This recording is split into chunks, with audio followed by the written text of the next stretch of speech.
Greetings, welcome back to another video. This is The Anointed Hand. I'm so grateful you could be here today. Today's topic is going to be about nurturing yourself as a sacred duty. While you're here, I want to go ahead and give you the permission slip. I want to give you the invitation to do some self-care right now. I want this time to be allotted specifically to doing something that you probably should be doing, but you've just made some excuse for that you just haven't gotten around to it.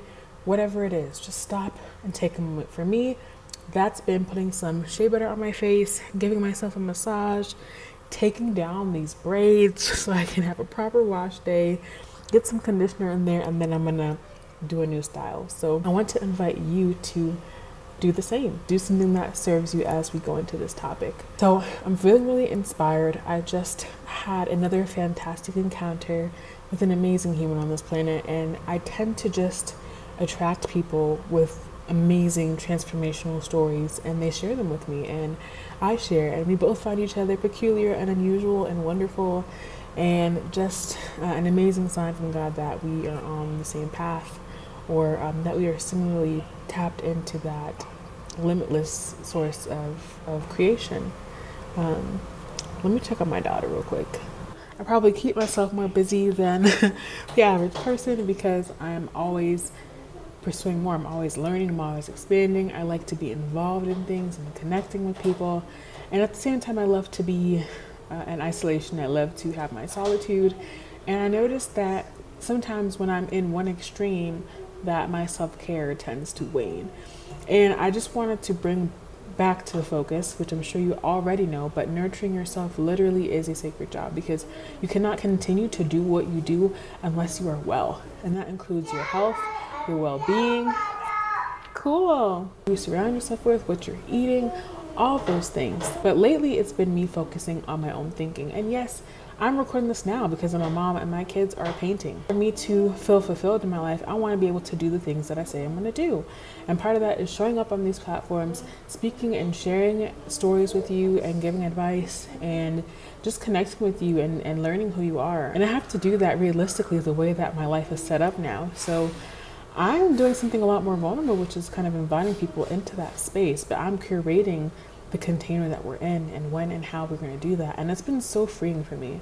And that way I've been nurturing myself, because I am not trying to compartmentalize these different aspects of my life that create the whole sum of who I am, allowing people to see me where I am. And like I mentioned, doing, massage treatments and taking my hair out. So that's what I'm going to get started to do next, because sometimes when you're a busy parent, you have all these plans about what you're going to do, and especially when you stay at home, there's no real place to separate yourself. And sometimes we realize, even in relationships, like, that our communication skills really need to improve, and more so from our aspect of actually knowing what it is we want, because we're taught that we have to speak around what we want, like not possible to get the things we want directly, and that there has to be some kind of middleman and buffer, or like the conditions have to be a certain way. And I'm just learning to really nourish myself by saying, this is what I need in order to be well, in order to be thriving. And I want to encourage you to explore what that is for you. And when I say self-care, yes, that can include taking a bath, reading a good book, drinking wine. But for me, it has really been feeling into my body, like feeling, how do I feel when I'm safe? How can I get back into that feeling? Prioritizing breathing, prioritizing literally having an emotional release from things that I've been carrying through the day or for too long, like dedicating a practice to reflect on my mental activity, whether that's journaling or if it's literally meditation and visualization. And I found with that, like, learning to sit with the discomfort sometimes can be a lot, especially when you feel fizzled out and burnt out as a parent, and like the day maybe is dragging on, kids didn't take a nap, or maybe you forgot something on your route and you're going out and can't go back home, and just that initial panic that comes when things go unexpectedly when you try to plan things. And like, as a parent, your life can become chaos.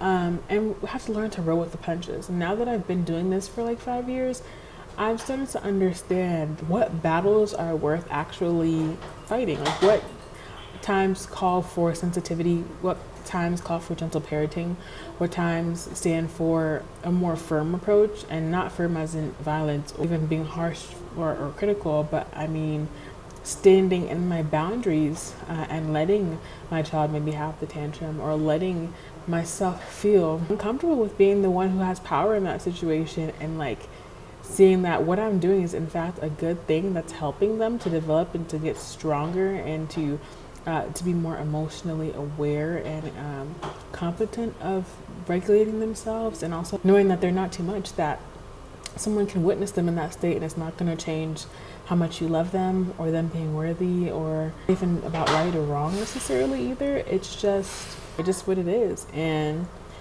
I have to take care of myself after those moments, because we so often become the containers for those emotions and for that space to, you know, exist, that we don't empty out. And as I started doing energy work, I learned how to start creating separate spaces for people's energy to go into. But it does take time and it takes some practice. Get good at it and to be able to discern what context applies for what situation. Mom life got really real, so I had to reposition this to record it. Want milk? I mentioned getting into a panic state, and I want to talk about that more, of what I mean when I say nurturing yourself is a sacred duty. If I haven't eaten, if I haven't slept well, I don't even mean what they say. What I mean is, if you haven't had water, okay, go color. I'm recording a video. If you're gonna sit here, you need to be quiet. No. Yes. No. Okay. Ask Mama. If you haven't had the chance to nurture yourself, you're not going to be able to pour into others, especially when you're in a role like a caregiver, a caretaker, a parent, someone who's homeschooling. It's so necessary for you to have some kind of care practice. And it doesn't mean that you have to even schedule it every single day, but you need to be able to take time to recognize what your needs are. Because if you're hungry and you're phasing out, in and out of the day, barely present, just holding on by a string, you are not going to be your best self. Taking care of yourself is the most responsible thing that you can do, because we need you at your best in order to give your best. And we want to receive your best, and we need to receive your best. That doesn't mean that you have to only care for yourself so that other people are well or pleased. That's not what I'm getting at all. I want to just highlight that literally, if you do not have the energy that you need to get through the day, you need to give yourself the energy, whether that's through rest, whether that's through drinking green tea, whether that is through doing a qigong practice or some kind of breath work, something. And remembering that these things are at our disposal, because it's so easy to forget and get caught up. I think it's also great to have a support system that reminds you to prioritize your self-care, to have friends who are honest with you and tell you when you are slipping on your self-care, you know what I mean? Even if you have an accountability partner, but just get something in the works so that you have a sense of sanity, because there's a lot of crazy things going on, and if you can't be well yourself, it's just gonna drive you mad, really. And we don't want you losing yourself to things that could have been preventable, you know what I mean? And I don't mean that like you could have controlled the situations in your life, but I mean having systems that help you deal with the things that happen in life is amazing, and you deserve that. And also, my hair is growing so much. I had these braids in, side note, for like 2 weeks. This is crazy. What? I literally had no hair at one point, and now my hair's like this. I've been creating my own herbal hair growth products as well, so if you're interested in that, I have a hair growth oil and yes, I do. And I'm like the family stylist, and I'm really starting to share more on here. But I think this is a really fun pathway to herbalism, pathway to beauty and to magic and to ritual that's so deeply ingrained in African American culture, African diaspora culture. And I want to touch on that and to share that more and to teach you tutorials and things that help me to sustain, you know, my life, my practices, and get you the results that you want. What do you like to do to take care of yourself, Fiend? I want to read about yellow. You like to do what? I want yellow. You like yellow? Yeah. You like to wear yellow? Does that make you feel like happy? Yeah. That's cool. What else do you do that helps you? We just took out his hair. We're gonna do some self-care for him, and I'm taking out mine as well. Take baths to be well. What is that? Yeah, my hair, right? See that? Hasn't it grown so much? See that? Yeah, it touches my nose. My youngest, Phoenix, I'm not sure if I introduced y'all. yet because I didn't even get to talk about his birth, but my things that help me the most. Easy things to tap into with self-care is just literally to breathe, to literally communicate and say, hey, to my partner, I'm feeling really stressed out right now. I need 5 minutes. I need to go lay down. And like 10 minutes or in a moment when you get a chance, can we switch? I need to be in the bathroom for like 5 minutes. I need some tea. I need to go on a walk, right? And especially in partnership, I think sometimes we forget that we have agency, that we can ask and request for this time to be made, especially when you stay at home all day, or that you're a team and that you have to put these systems in place to help you be well. And I know for me, I'm like so all over the place sometimes mentally with how I think and how my brain processes things that I can forget to use the systems that I've created. And so that's why I said, I know realistically for a lot of people, sticking to a routine is a great thing, having a schedule and planning things out. But I also know how easy it is to forget when you have ADHD, if you're on the spectrum somewhere, and if you just have a different approach to thinking and approaching your life that doesn't make sense to people, and you're kind of busy and it requires you to be on the go spontaneously, like when you're doing work like midwifery, or if you are someone who works on call where at a moment's notice you have to change your routine and you don't really have a lot of time to prepare. You know, just having a preset bag ready to go, a bag that has clothes in it, that has your essentials, that has an extra toothbrush, toothpaste, soap, or something that you can take with you that's a part of your self-care. Maybe it's a pair of headphones in there, maybe it's a good book to read, maybe it's, I don't know, whatever it is for you that your tool is. Literally have a box, set aside storage aside in your car, make a mini storage unit in your purse with all the essentials that you would need at any moment, anytime, at any place to be well. Even if it's just getting a spray, you know, an essential oil. I have this awesome diffuser pen that I haven't set up.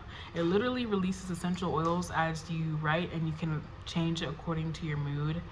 I forgot the brand, but it's really, really cool. So there's stuff like that that exists, which is the point. If you do want to know what that is, let me know and I can make a video about that, and I can even link it at the bottom of this video. I just want to talk to the parents and just be real with you. Like, life gets really hectic, and if you don't take care of yourself at a basic level, you're just not going to be well. And I know for me, that has been like prioritizing activity, prioritizing like moving my body in a way that feels sustainable for me, versus trying to live my life as if I don't have 2 children, a puppy, and things that require my ultimate attention, where it's me doing the childcare, or it's me and my partner doing the childcare together, and there is no daycare, there is no school, there is no auntie, no grandma to drop off, there's no babysitter, it's just us. So we have to take time to ourselves, and we're aware of that. And sometimes you even have self-care, but you realize that the systems in place that you may have aren't working, and you need to build better ones. Even try and consider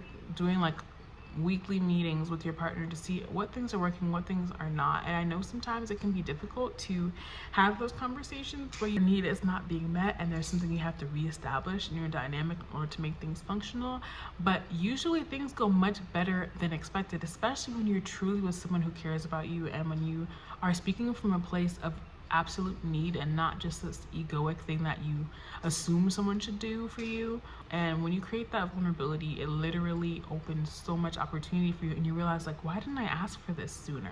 So if there's any part of your self-concept, of your self-worth that needs evaluating, if you need to reflect and see what things from the past are keeping you from taking care of yourself, like for me, I mentioned my weight. A lot of that is like protection. If I don't feel safe, I tend to gain weight, and I tend to pack it on. I tend to not move my body in the same ways anymore. Like, I become a lot more lethargic and a lot more stagnant. I don't really communicate as much externally, like to the world. But once I start to do those practices again, like when I start doing my pranayama again, when I start doing breath work again, when I start moving my body and flexing in a way that feels good for me, not necessarily going and pumping weights, you know, for like an hour or two. I realistically cannot do that as a stay-at-home mom who is also a teacher, who is also the head chef here, who is also running her own business and learning and taking courses and doing all the things.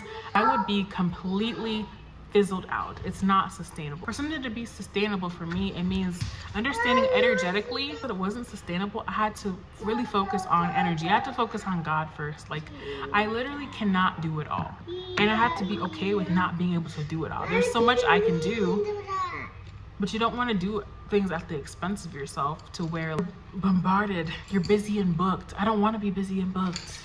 I want to be booked and blissful. I have things in place, so for months to come, I know exactly what to expect, and those things are paid out, and I'm working minimally. I'm working efficiently and effectively, still reaping the rewards of what it is I set out to do. I want to have things automated for me to create habits that ensure that I'm functioning well. So realistically, wiring myself, one, to recognize that rest is an integral part of my self-care. I came from a lineage of women who did not rest. The hardest working women I know, who are always busy, who are praised for how busy they are. It's really hard to shut off. Both my parents were really hardworking too, and I had to just kind of sit with the guilt of feeling like, do I deserve things to be easy for me? Like, you know, if I happen to get things because people simply give them to me, or, you know, I access the resources that allocate the things that I need, like grants, community resources that are free to the public, and like using them versus feeling like everything I have to do has to involve some level of suffering, and it has to be hard, and it has to take a long time. When I started to realize that I could literally choose something else, it kind of rattled me, because I was like, wow, why have I been doing this all this time, you know? And so again, it brings up whatever you need to deal with. I thank you for bearing with me through the parenting thing. Like I said, I want to get these things out there. I don't want to make excuses for being a parent. Realistically, it's really challenging to teach a child the expectations of an adult. They just simply cannot grasp things because they do not have the experience or the wisdom yet. And so if they're gonna be babbling and rattling, we're gonna talk, okay? This is a safe space. If you give from an empty cup, you're still giving nothing. And even when you're doing your best effort, you're gonna not feel like you've accomplished things. And it will never feel like anything you do is good enough. So you need to nurture yourself. You need to give from your overflow. When you are well rested, your overflow. When you are well nourished, when you're well rested, when you're clear, when you're inspired, when you're in love, when everything is going great for you, then you give and you pour from there. But please do not show up and try and give me your scraps.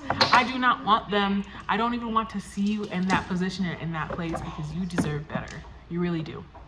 And so do I, frankly. So, friend, we got to work on these systems. Get into your journaling, drink your teas, do all the things, but please nourish your nervous system. Set aside time to rest. Work with people who have the skills to get you into that position that you want to be in, and allow yourself to be held as well. Because when you're always giving and always nurturing everybody else, I guarantee there's part of your life that is suffering as a result of that, because you neglected it, whether intentionally or not. So for me, that's been my health, moving and exercising my body, using my voice and putting content out here and speaking my own truth and what feels good and what I feel inspired and led to share, no matter what people are going to think about me, because that nourishes me. Since that helps me, I also want to try and help you. Now I'm going to just spend some time with my children and enjoy the day. That was it. A couple minutes out of the day, and have this conversation, I feel a lot better. Last but not least, thank you so much for watching this video. If something resonated with you or stood out to you, feel free to leave a comment, share it, create a discussion on the topic. Love to get involved and hear your thoughts. Share things in the comments. Keep things respectful. Bye. I love you. I really do. Take care of yourselves.